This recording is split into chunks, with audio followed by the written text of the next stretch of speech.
Hello, dear students. I am Himchan from Navjyoti Global School, Padmani. This is class 7th, subject Science, chapter 16. Water, precious resources. Resource. जल एक बहुमूल्य संसाधन, इसके बारे में हम पढ़ेंगे।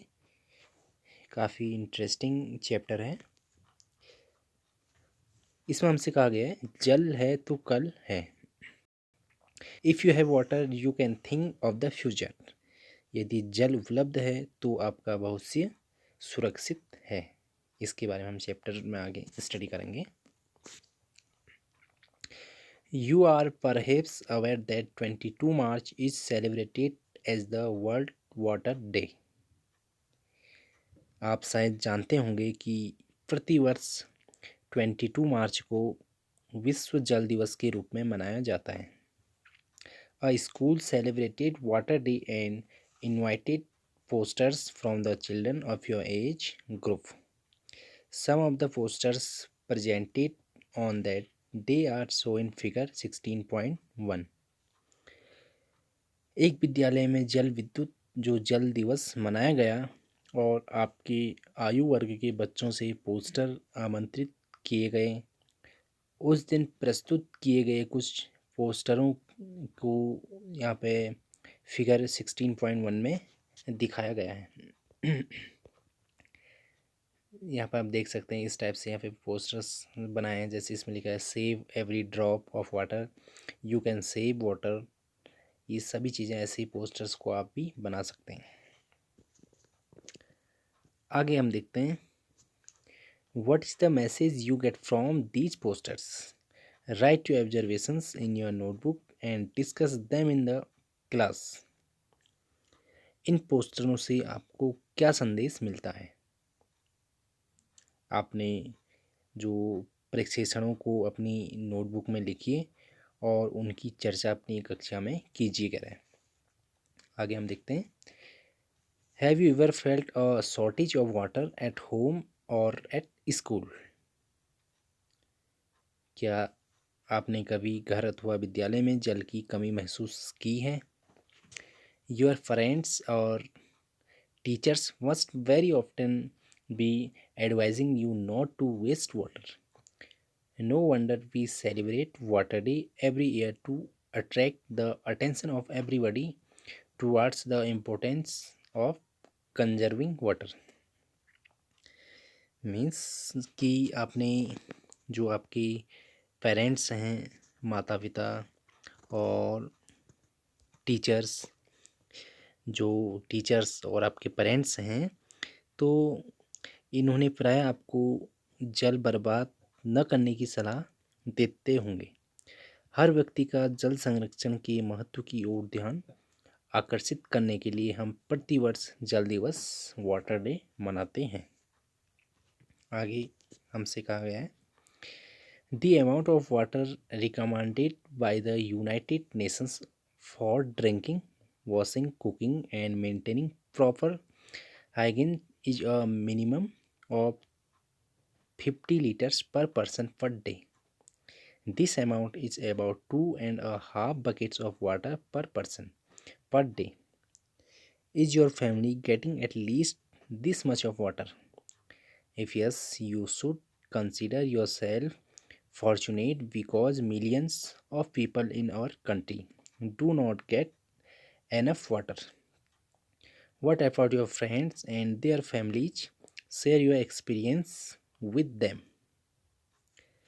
इसमें हमसे कहा गया है कि जो पेयजल या धुलाई, खाना पकाने और उचित सफाई बनाने रखने के लिए संयुक्त राष्ट्र द्वारा प्रत्येक व्यक्ति के लिए सुझाई गई जल की न्यूनतम मात्रा जो है 50 लीटर प्रति व्यक्ति है।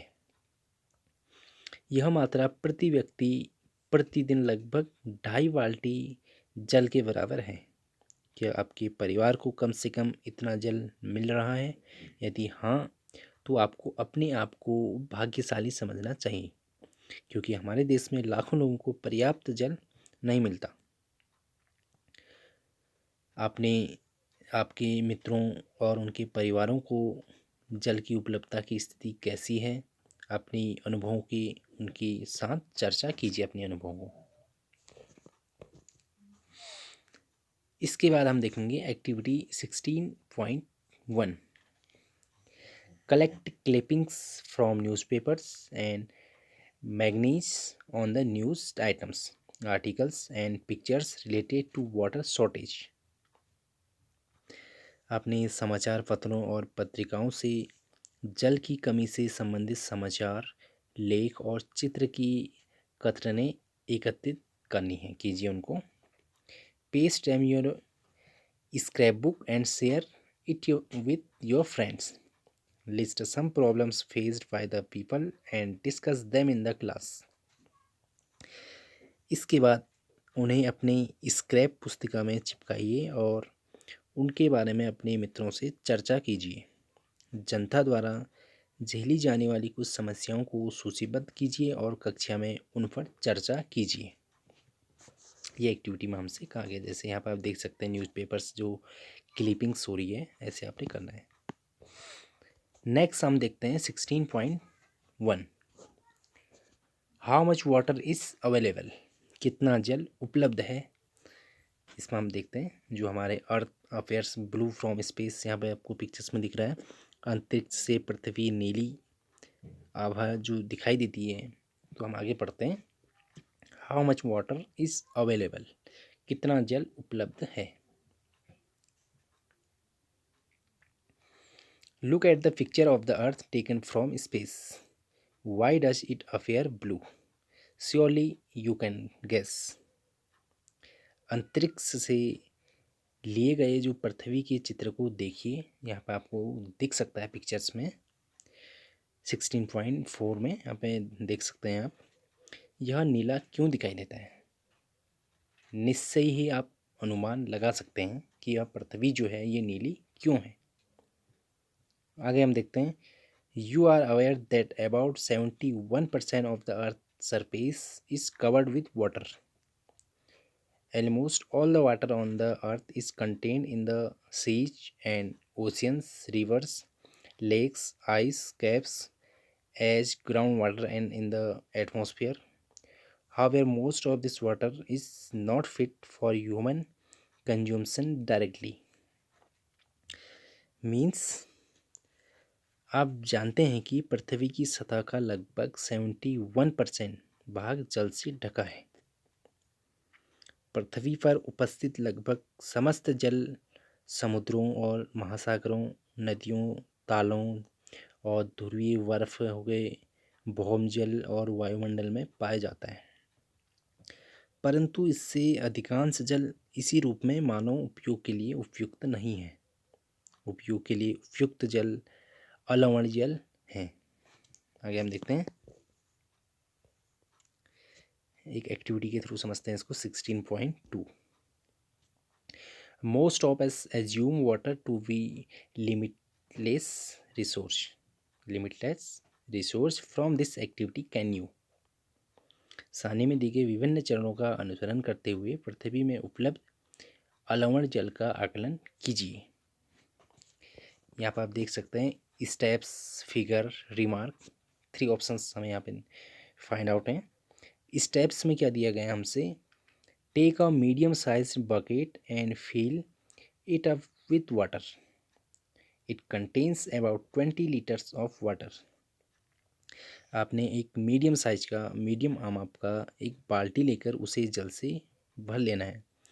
इसमें लगभग 20 लीटर आपने जल आता है। 20 लीटर जो इसमें लगभग जल आता है, जो मीडियम साइज की यहाँ पे बकेट है। इसके बाद रिमार्क का हमने क्या करना है, assume that this water represents all the water present on the earth. मान लीजिए कि बाल्टी का जल पृथ्वी पर उपलब्ध कुल जल को प्रदर्शित करता है। जो बाल्टी का जल है, बाल्टी का जो यहाँ पे वाटर है। सेकेंड में हमसे यहाँ पे दिया गया है, take a teaspoon of water, about 5 ml capacity and transfer 100 spoons of water from the bucket to a small container like a bath mug.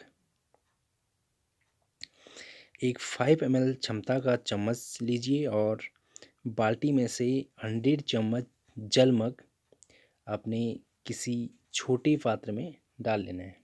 तो यहाँ पे आपको क्या रिमार्क होगा, this represents total fresh water on the earth. यह पृथ्वी पर उपलब्ध अलवण जल को प्रदर्शित करेगा। फोर्थ थर्ड में क्या गया कहा गया हमसे, from the bath mug transfer 30 spoons of water to a glass tumbler. Mug से 30 चम्मच जल को कांच के किसी गिलास में डालिए। तो आपको वहाँ पे रिमार्क क्या होगा, this gives a measure of usable water present as ground water.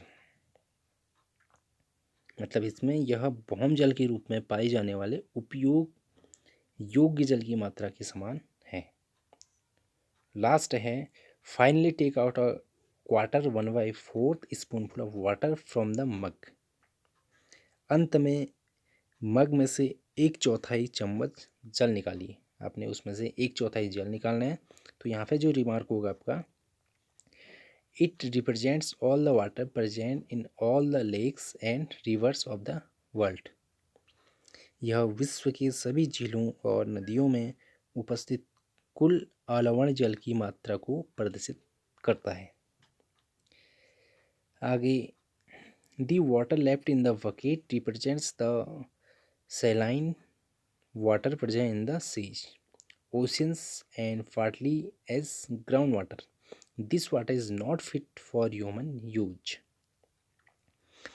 जो बाल्टी में बचा जल समुद्रों और महासागरों में उपस्थित लवण जल, जो खारे पानी हम बोलते हैं, और आंशिक रूप से बहुम जल के रूप में पाए जाने वाले जल को दर्शाता है। यह जल मानव उपयोग के लिए उपयुक्त नहीं है। The water left in the bath mug represents the water which is present in the frozen form in glaciers, ice caps and permanent snow, again not available readily. जब नहाने की मग में बचा जल उस जल को प्रदर्शित करता है जो हिमीकृत रूप से हिमनदों, ध्रुवीय बर्फों और पर्वतों की स्थायी बर्फ में पाया जाता है। यह जल भी हमें आसानी से उपलब्ध नहीं है। ये थे जो हमने एक्टिविटी देखी है 16.2। तो यहाँ तक आपको समझ में आ चुका होगा कि जो वाटर के क्या क्या यूजेस हम डेली लाइफ में करते हैं। नेक्स्ट है फॉर्म्स ऑफ वाटर, जल की अवस्थाएं 16.2। इसके बारे में हम डिस्कस करते हैं। Are you afraid that continuous use will someday exhaust all the water available for use? You know that water on the earth has been maintained for millions of years by various processes which make the water cycle. क्या आपको डर है कि सतत उपयोग से किसी दिन उपयोग के लिए उपलब्ध समस्त जल समाप्त हो जाएगा? हम जानते हैं कि विभिन्न प्राकृतिक प्रक्रमों द्वारा पृथ्वी पर जल की निरंतर उपलब्धता करोड़ों वर्षों से बनी हुई है। यह सभी प्रक्रम सम्मिलित रूप से जल चक्र का निर्माण करते हैं। यही प्रक्रम सम्मिलित रूप से जल चक्र का निर्माण करते हैं। आपने क्लास 6 में जल चक्र के विषय में पढ़ा था। अपने शब्दों में लिखिए, क्या जल चक्र के बारे में क्या जानते हैं। वाटर साइकिल्स आपने क्लास 6 में पढ़ा था।